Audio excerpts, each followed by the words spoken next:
Welcome to Zape Learning app. Hello, Alphabet Stars. Today we are going to learn about alphabetizing.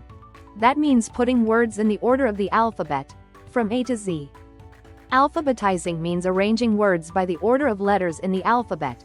For example, apple, ball, cat. We always start with the letter A, then B, then C, and so on until Z. Here's our first example: sun, dog, apple. Which comes first in ABC order? Apple, then dog, and last, sun. Next one: kite, ball, fish. Let's put them in order: ball, fish, kite. Great job, ABC detectives. Try this: mango, grapes, orange. What's first? Grapes, then mango, then orange.